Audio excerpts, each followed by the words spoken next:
Servus arkadaşlar. Bugünkü videomda Almanya'da çalışmak isteyen tır şoförler için çok önemli bir konuyu ele alacağım. Dijital takograf kullanımı. Şoför kartı, sürüş süreleri, mola saatleri, dinlenme saatleri gibi hakkında detaylı bilgiler paylaşacağım. Yani Almanya'da bildiğim, öğrendiğim 9 aylık süreçte bütün yasal kuralları size bu videoda anlatacağım. Ben zamanında acemilik döneminde hatalar yaptım. Şu an hala kayıtta o fazla çalıştığım süreler var. Ben yaptım.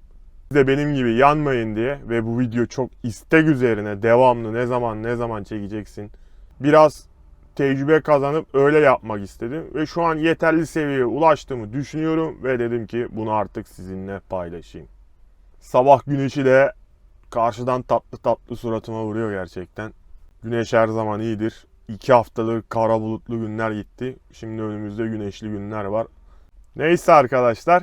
Şimdi adım adım ilerleyelim. Bildiklerimi, her şeyimi anlatmaya hazırım. Çayınızı, kahvenizi alın ve desteğiniz için bu videoyu beğenmeyi ve yorum yapmayı da unutmayın mutlaka. Ve kanalıma bir zahmet abone olun artık. Hadi yıl sonuna kadar 2000 hedefi koydum. Çok düşük bir hedef. Ama umarım yılın sonuna kadar 2000 abone olurum diye de düşünüyorum. Şimdi arkadaşlar tıra geldiniz, işe başlayacaksınız. Ben gibi şu an size canlı canlı gösteriyorum, anlatıyorum. Bu benim sürüş kartım. Şurada bilgileri saklayayım. Sizin de olacak böyle Almanya'da bir sürüş kartı. Bunu ilk videolarımda anlattım zaten. Ehliyet alım sürecinde. Orada detayları inceleyebilirsiniz. Bendeki tırdaki takograf bu arkadaşlar. En güncel değil. En günceli VDO diye biliyorum. O daha farklı bir sistem. Manda vardı. Ama bu da en güncele yakın bir cihaz yani. Burada sürücü 1'in hareketlerini, burada sürücü 2'nin hareketlerini, burada sürüş işte, burada saati görebilirsiniz. Burası sürücü 1 yuvası. Burası sürücü 2 yuvası. Bizim işimiz genelde sürücü 1 arkadaşlar. Bu araç şu an 11 saattir yatıyor yani pauzede. Ben en son kartımı da o saatte çıkarttım zaten. Sonra arkadaşlar bakın şurada böyle bir çip var. Böyle işaret var. Bunu sürücü 1 yuvasına, bu böyle hani açık değilse kapalıysa buna basılı tutuyorsunuz. Yuvayı geri atıyor ve bu şekilde bunu buraya takıyorsunuz. Düzgün. Şu an oturdu. Sonra itiyorsunuz. Şimdi benim Almanca olduğumdan dolayı Almanca gelecek. İşte isminiz çıkıyor böyle. En son kartı ne zaman çektiniz? Bu detayları. Burada diyor ki dinlendiniz mi? Evet. Bu saate kadar. Okey basıyorum pardon. Başlama ülkesi. Burada hangi ülkedeyseniz bunu değiştiriyorsunuz. Deutschland. Çıktı almak istiyor musunuz? Hayır. Girişleri onaylıyor musunuz? Evet. Şu an kart tanıyor arkadaşlar. Bak henüz daha şey olmadı, aktif olmadı. Hemen kartı takır takmaz da gitmeyin yani. Bekleniyor şu an. Bu biraz uzun sürüyor yani. Heh. Şimdi tamam. Bak 11 saat 3 dakikadır ben yatıyorum. Burada işte son hareketleriniz, çekiçte falan, çalışma saati, sürüş saati falan, ne kadar çalıştığın toplamını gösteriyor. Burada kaçla gittiniz ve aracın kilometresi. Bu kadar yani. Burada da bu ekranda 4,5 saatlik sürüş yapabilirim. Sonra 45 dakika mola vermem gerekiyor. Bunun bilgisi var. Burada işte bu pauze saati sayıyor. Şu an 00 gösteriyor çünkü doldurdum. 11 saati işte 9 saati burada görebilirsiniz. Şimdi bunun dilini değiştirelim sizin için. Burada bak Sprachen. Ben sonra tekrar düzeltirim. Burada istediğiniz dil de var zaten. Türkçe nerede? Türkçe.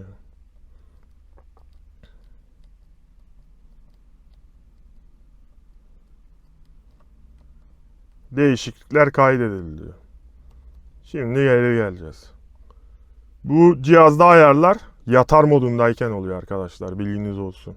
OK'ye basıyorsunuz. Ayarlar dil. Burada diğer ayarlar var. Bunları kurcalamayın arkadaşlar. Bunların şirket yapsın. Bunlar zaten size hazır ve cihaz çalışır bir şekilde geliyor. Eğer cihazda sorun olursa mutlaka şirkete bildirin yani. Neyse, burada işimiz yok. Burada yerler var arkadaşlar. Burayı çok aktif kullanıyoruz. Bunun bilginiz olsun. İşte bu aracı out da sürmek, kartsız sürmek istediğiniz zaman bunu başlatıyorsunuz. Sonra bittiğiniz zaman tekrar kapsam dışını kapatıyorsunuz. Açıp ve aynı şekilde aynı yerden sonra bunun bir çıktısını alıyorsunuz. Yazıyorsunuz yani neden out'ta kullandığınıza dair. Bunun bilgisini mutlaka vermek zorundasınız. Sonra burada tırla olur da feribotla, trenle giderseniz mutlaka bunun girdisini yapıyorsunuz. Bu çok önemli. Bunu daha çok İtalya, Türkiye işte o tarafı yapan arkadaşlar bilir yani. Yapmak isteyen arkadaşlara da o şekilde yardımcı olayım şu anda yani. Bilen biliyor zaten, olur da siz feribot trene binerseniz mutlaka bunu aktif etmeniz gerekiyor. Bu başlama yeri, başlayacağınız ülkeyi şey yapıyoruz, kaydediyorsunuz. Bu da son yer. Bu ne oluyor? Akşam mesela tırda yatacaksınız. Pauzeye geçtiniz.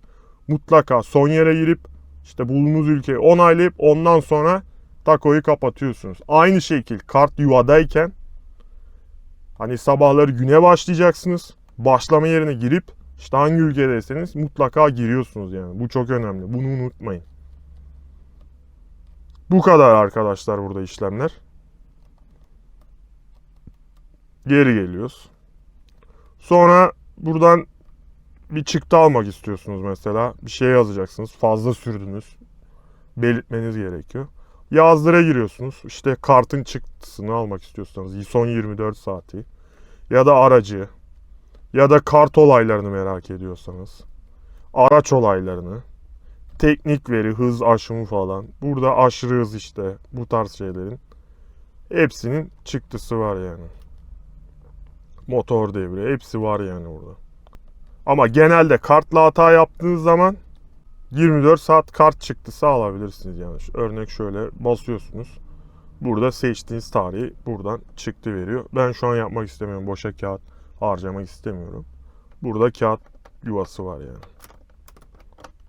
Bunu da böyle yukarı bastırarak açıyorsun. Kağıdı çıkartıyorsun işte biterse.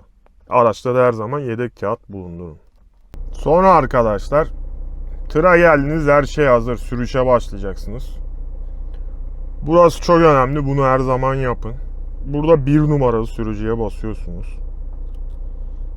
Burada çekiç işaretini alıyorsunuz. Bu çekiç işaretinde en kötü 3 dakika ve 5 dakika arasında bir zaman geçirmeniz gerekiyor.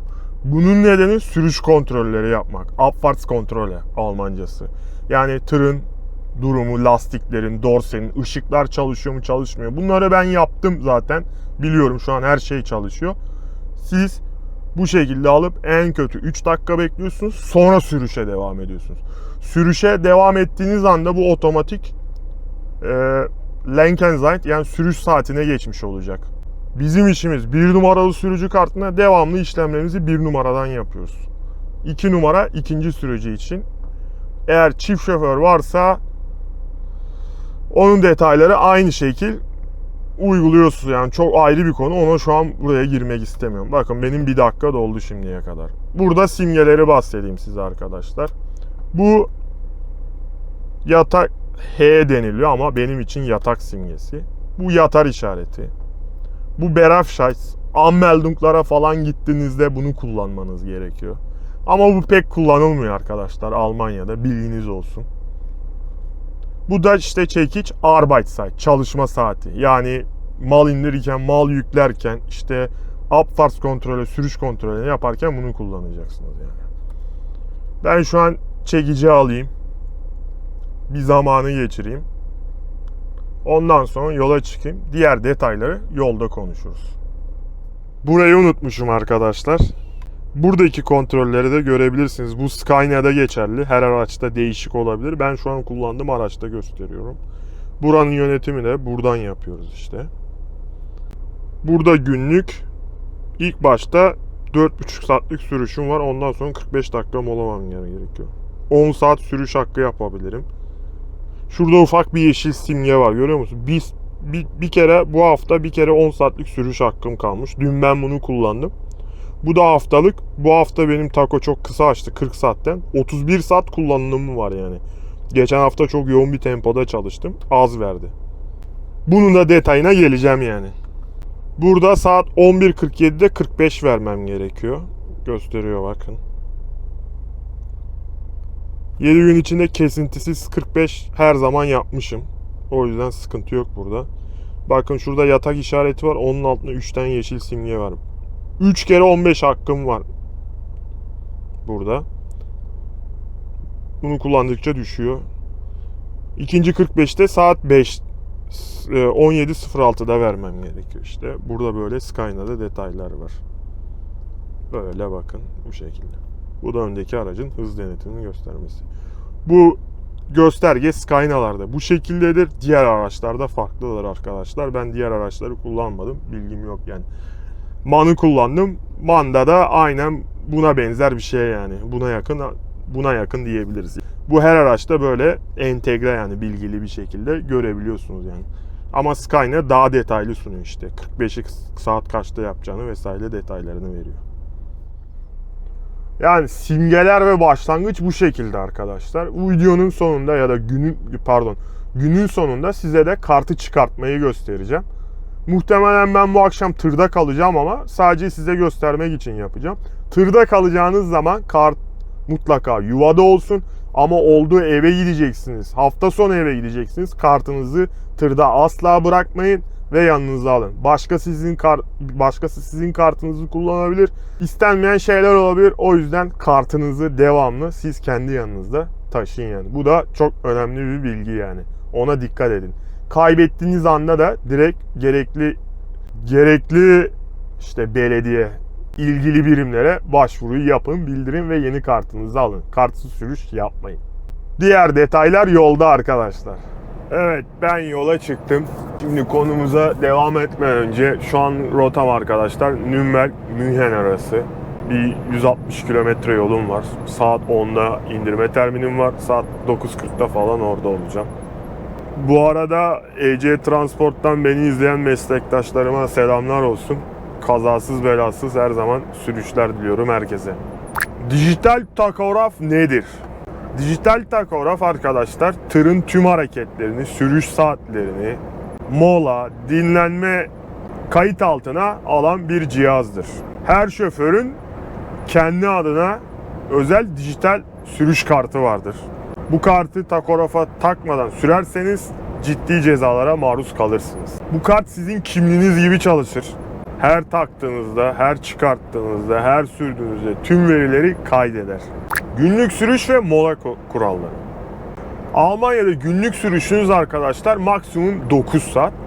Haftada 2 kez 10 saat yapabilirsiniz. Ama Almanya'da haftada 2 kez 10 saat dolu kullanamazsınız arkadaşlar. Çünkü çekiçte yani Arbeitszeit çalışma süresinde geçirdiğiniz zaman da var yani. Onu da hesaba dikkat etmeniz gerekiyor. Yani genelde 9,5 maksimum kullanabilirsiniz. Ya da 9 saat 20 dakika, 9 saat 15 dakika. Çünkü trafikte de kalıyoruz, dur kalka giriyorsun, şehir içine giriyorsun. Bunlar da sürüşe ekleniyor yani bilginiz olsun. Genelde siz 8,5 gibi hesaplayın. 8,5'da molaya duracak şekilde yani. Dibine kadar çok nadir kullanırsınız. Biz Almanya'da çünkü illa şehir içine giriyorsun trafik vesaire o yüzden yani. Yani size dibine kadar baskı yapan firmalar varsa arkadaşlar direkt söylüyorum o firmalardan uzak durun. Öyle bir dünya yok, öyle bir şehir yok yani. Her şeyi son dakikaya hesaplayamazsın. Çünkü Almanya'da saat 3'ten sonra gerçekten park savaşları başlıyor tırlar için.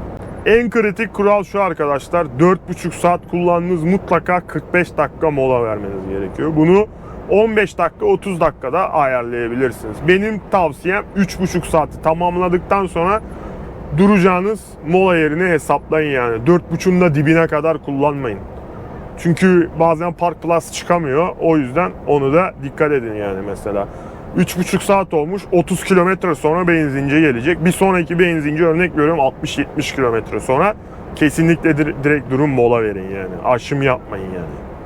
Eğer molaları doğru yapmazsanız ihlal olarak cihaza ve karta işler arkadaşlar. Bilginiz olsun. Haftalık ve 2 haftalık sınırlar. Haftalık toplam sürüş saati Almanya'da 56 saattir arkadaşlar. 2 haftanın toplamı 90 saati geçemez. Yani bana olduğu gibi ben geçen hafta çok sürdüm. Bu hafta mesela Taco 40'tan açtı.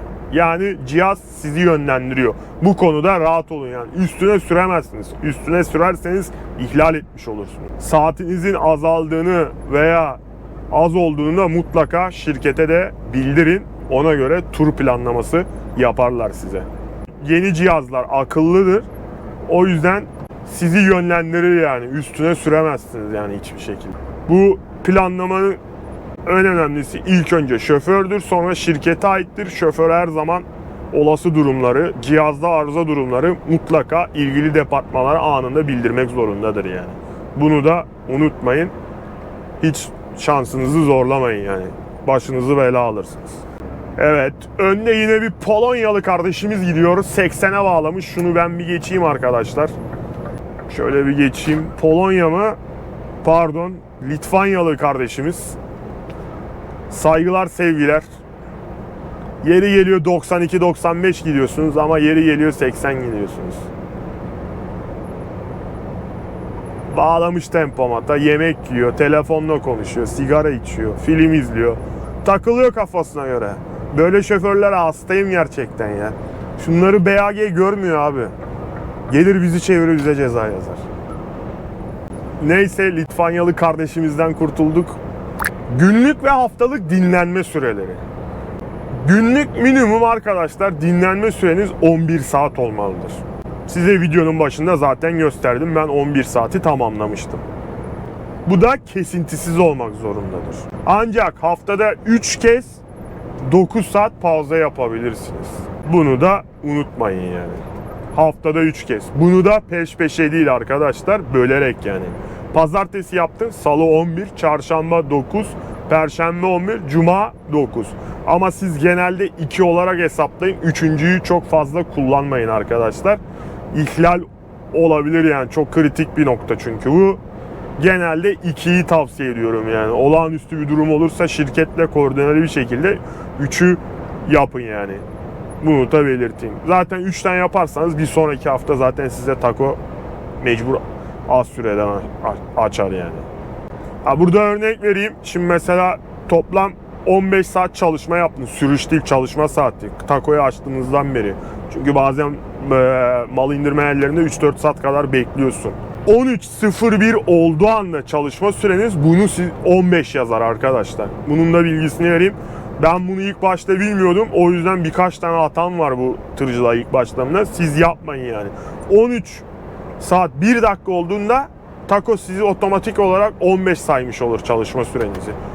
Öyle durumda ya 9 pauza yapacaksınız ya da 11 saat pauza yapacaksınız. Bunun da bilgisini vereyim. Dikkat edin yani. Bir sonraki günde 15 yapmayacaksınız. Yaparsanız ben gibi ihlal yazar yani Taco'da.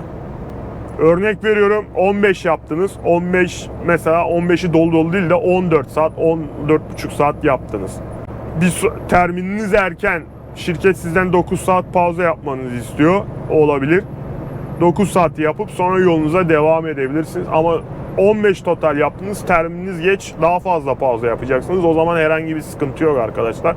Keyfinize bakın. 11'i tamamlayın. Sonra sürmeye devam edin yani. Haftalık dinlenme süresi arkadaşlar kesintisiz 45 saat olmak zorundadır. Eğer 45 saatten daha az yaptıysanız bir sonraki hafta mutlaka 45 yapmanız gerekiyor.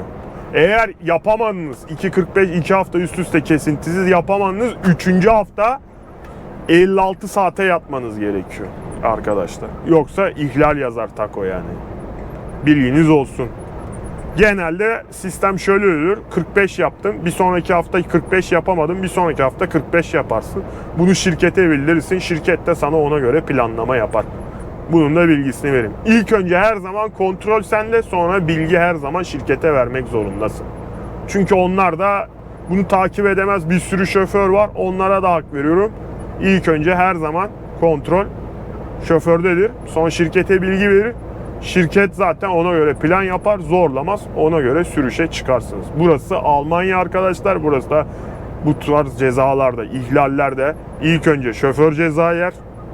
Neden yaptım falan demeden Alman ilk önce yazar abi. Polizei böyle bir şey yazar. Sonra şirkete de yazar yani.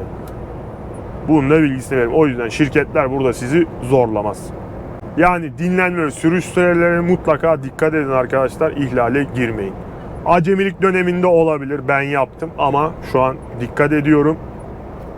O yüzden size de tavsiye ederim. Ve kendinize ek olarak bir tane defter alın. Her zaman günün başlangıcı tako saatini yazın ve akşam kapatırken de yazın. Unutmayın yani başlangıç saatinizi ve kapanış saatinizi. Bende var öyle bir defter, duruyor yani tırın içinde. Hani işe yarıyor dersen yaramıyor, zaten kaydediliyor ama ben bazen unutuyorum kaçta açtığımı falan. Günün sonuna geldiğinde ihtiyacım oluyor. Acaba 13'e girecek miyim? 13.01 olacak mı? Açacak mıyım diye kontrol ediyorum yani. Size de yapmanızı tavsiye ederim. Takograf ihlalleri ve cezaları. Şunu unutmayın arkadaşlar, yaptığınız ihlal sadece şoföre değil firmaya da yansır. O yüzden ihlal falan olduğunda mutlaka şirkete bildirin yani. Kartsız sürüş, mola aşımı ya da Stau'ya girdin, çıkamadın, sürmek zorunda kaldın. Sonra mutlaka bunun çıktısını alıp yazman gerekiyor. Bunun bir örneğini şirkete vermen gerekiyor. Şirkete de bilgi vermen gerekiyor. Çünkü bunları aşarsanız hem şoföre hem şirkete ciddi para cezaları var ya. Özellikle bu sistem Almanya'da denetlenir arkadaşlar. Bizim şirketin departmanında da var. Bir hanımefendi var. İhlal yaptığın zaman hemen kapıda böyle yakalıyor seni. Direkt diyor Mehmet Mustafa come here. Unutuyorum bazen. 3 dakika 2 dakika açmışım ona vermeyi. Hemen imza, hemen neden olduğuna dair rapor veriyorsun yani. O yüzden Almanya'da bu sistem önemli. Otomatik denetlenir sistem var. Bizim takolarda denetleniyor. O yüzden de pek fazla BAG, BAN bize dokunmaz yani. Çünkü kurallara uygun bir şekilde sürüş yaparız. Firmada ilgili departman oluyor. Orada kartınızı okutmak için bir cihaz oluyor. Onu da 2 haftada bir, aylık bir kez mutlaka firmada da o kartınızı okutmanız gerekiyor. Zaten bununla ilgili eğitimleri firmada size veriyorlar arkadaşlar. Son olarak arkadaşlar tavsiyelerim. Kartınızı her zaman yanınızda taşıyın. Tırda değilseniz alın mutlaka. Mola verdiğiniz zaman araç yatara geçmiş mi, yatak simgesinde mi diye mutlaka kontrol edin. Simgeleri doğru kullanın. Sürüş için hiçbir şey yapmanıza gerek yok. Direkt otomatikmen sürüş pozisyonuna geçer. Sürüş simgesini gösterdim hatırlamıyorum. O da yuvarlak böyle bir halka. Onun da simgesini buraya falan eklerim arkadaşlar. Bilginiz olsun. Molalarınızı mutlaka planlayın rotaya göre. TomTom'dan buradan kontrol edin. İlk mola yeri nereye var falan. Bakın yani. TomTom'la ilgili de bir eğitim videosu çekeceğim kullandığım cihaz hakkında. Bilginiz olsun şimdiden. Takografta manuel giriş yapmayı öğrenin. Yani işte sistemi kullanmayı vesaire. İhlal olursa firmaya, yetkililere mutlaka bildirin arkadaşlar. Saklamayın yani. Olabilir. Stau'da kalıp 10 dakika ekstra sürmüş olabilirsiniz. Bazen oluyor arkadaşlar. Olmuyor değil yani. Olabilir yani. Burası Almanya. Stau ve Baustelle bitmez burada. Arkadaşlar takograf hakkında bildiklerimi hepsini size anlattım. Yani başımdan geçen, yaşadığım tecrübeler, yaptığım hataları ben yaptım, siz yapmayın. Uyardığım noktalar oldu sizi. Yani eksik bir şey varsa, kafanıza takılan bir konu varsa arkadaşlar yorumlara mutlaka yazın. Başka videolarda size takografla ilgili işte çıktıdan çıkan belgeyi, okumayı vesaire bunları anlatayım. Bu video yeterince uzun olduğunu düşünüyorum. O bir sonraki videoya kalsın. Onu da istiyorsanız da mutlaka yorumlarda belirtin arkadaşlar. Ona göre çekeceğim. Bu tarz videoları anlatım videoların istek üzerine çekiyorum. Bilginiz olsun. Anlatım videolar istek üzerine geliyor. Yük videolara yükün durumuna göre ve çeşitliliğine göre kendim karar veriyorum. Umarım faydalı olmuştur. Yeni başlayan arkadaşlara kafasındaki soru işaretleri gidermeye yardımcı olmuşumdur. Videonun sonunda önemli bilgi vereyim. Arkadaşlar lütfen bana mail üzerinden nasıl gelirim, nasıl vize alırım tarzı mailler atmayın. Videoların sonuna kadar izleyen arkadaşlar zaten konuya hakimdir. Ben buraya vizeyle gelmedim. Ben Bulgaristan vatandaşıyım. Ehliyeti buradan kendim aldım. İlk videolarımda bunu anlattım. O yüzden 81A vize konusundan Türkiye'den nasıl gelinir, nasıl bir yol izlenir size kesinlikle yardımcı olamam arkadaşlar. Kendinize iyi bakın. Bir sonraki videoda görüşürüz. Ben şimdi teslimata doğru gideyim. Güneşli ve güzel bir gün. Ağustos ayındayız. Almanya'da yaz devam ediyor. Yazı kapatmadık.